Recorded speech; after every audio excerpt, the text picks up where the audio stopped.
Let's look at a couple examples of finding coterminal angles. For this first example, we want to find an angle between 0 and 360 degrees that is coterminal to a negative 800 degrees. So let's go ahead and graph what negative 800 looks like. And we'll just draw kind of an XY axis. And so a negative 800, the negative means we are rotating in a clockwise direction. And if we think of this in standard position, that means we're going to start at the positive x-axis and we're going to rotate clockwise. So remember, a full revolution is 360 degrees. So 360 degrees, so we've hit negative 360 degrees, but we're not to 800 yet. If we go around a second full revolution, that's a negative 720 degrees, because that's 360 twice. And so we need to go a little further to get to negative 800 degrees. So negative 800 degrees would be 2 full revolutions plus a little bit more. Okay, and it turns out that this little extra bit is a negative 80 degrees. Okay, because that's from 720. So this is 1 full revolution, 2 full revolutions, and then from 720 to 800, we have to travel an additional 80 degrees. Okay, so really a negative 800 is coterminal to a negative 80. All right, so, but that's still not an angle between 0 and 360. So how do we find an angle between 0 and 360 that is also coterminal to negative 800?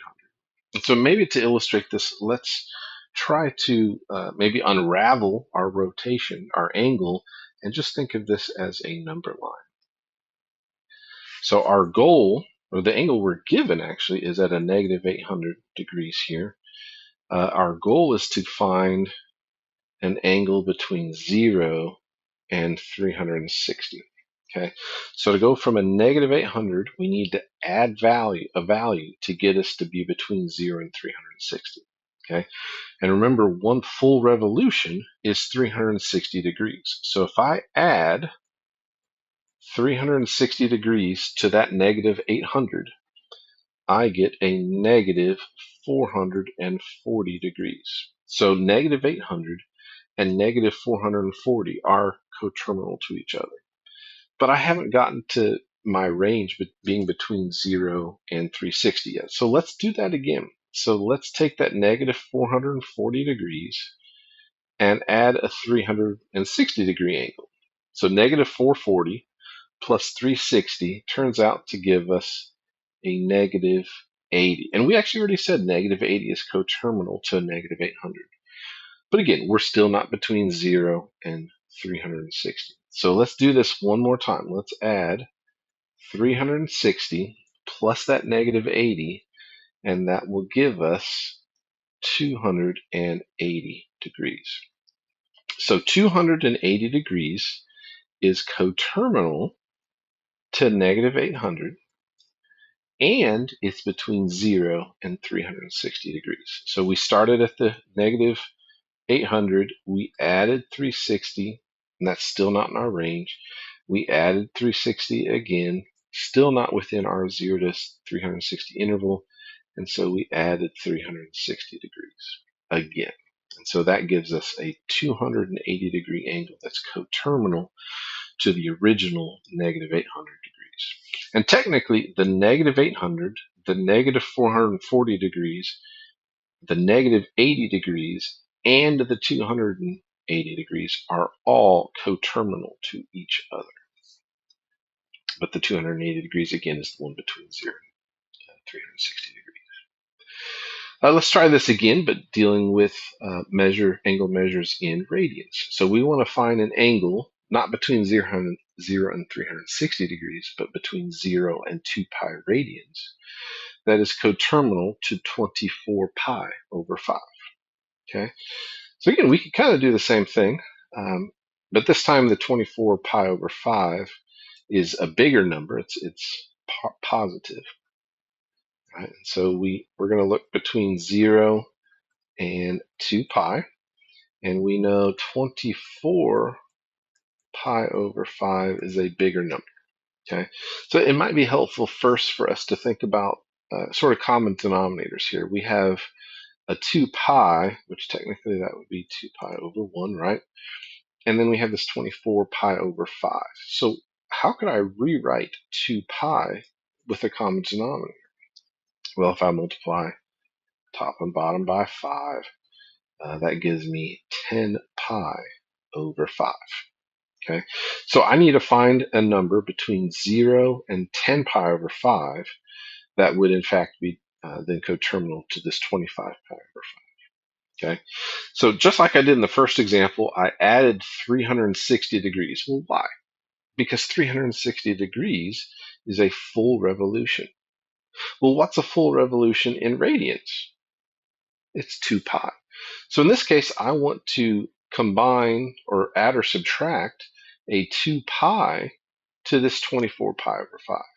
And I'm going to have to do that maybe multiple times, repeatedly, until I can get it between 0 and 2 pi. And in this time, since 24 pi over 5 is greater than my 2 pi, I need to subtract. So when we had the negative 800, right, that's to the left on the number line, I needed to add the 360. This time, my 24 pi over 5 is to the right, and so I'm going to need to subtract.